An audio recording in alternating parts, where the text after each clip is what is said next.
So, I mean, I think maybe it's just part of the problem is we need to really reevaluate, the running back position and how we add value to it. And I think we're going to probably, and this is just my guess here, I think we're going to see a huge swing probably in the next 3 to 4 years and maybe a resurgence for running backs. Because now what's kind of happened is as there's been a heavier emphasis on the passing game, not only in the NFL, but in college as well, these linebackers are now converted safeties. They're smaller. Most guys play DB. Most of these defensive ends are trained on how to pass rush and less of an emphasis on run stopping. Not saying they can't do it, but the emphasis is on pass rushers and pass rushing moves. You're willing to take a guy that can get you 10 sacks a season even if he can't, stop the run. You're like, yeah, whatever, who cares?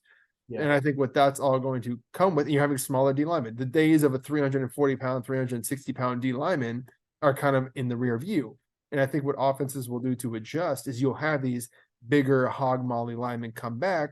You'll have these, a higher emphasis on the running back because, at this point you can play bully ball and get 6, 7, 8 yards of carry, facing a smaller, quick, and most of these defense, but most of these teams also play in nickel now. So you're not even having a third or fourth linebacker on the field. You have another DB. Yeah. So what's that? Why not line up in like power eye? Good old, right. Smash mouth football. That's right. What I was going to say that too. Like history always repeats itself.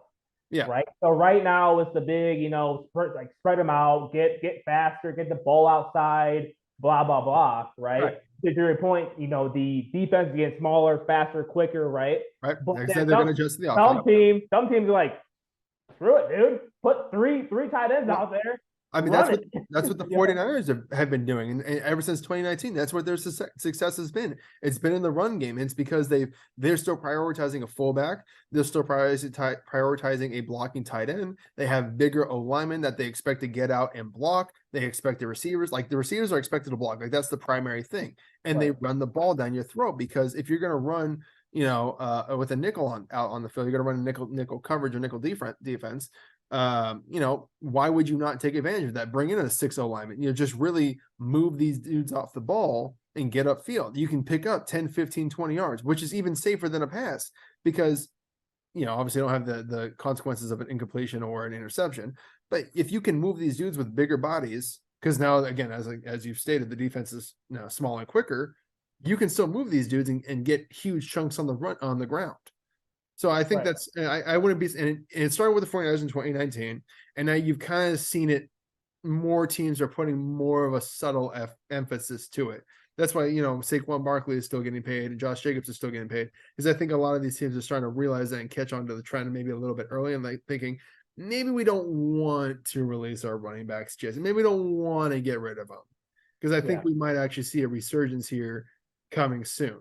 I think it makes sense. I mean, you see the Eagles last year. Sure. Again, number one running team.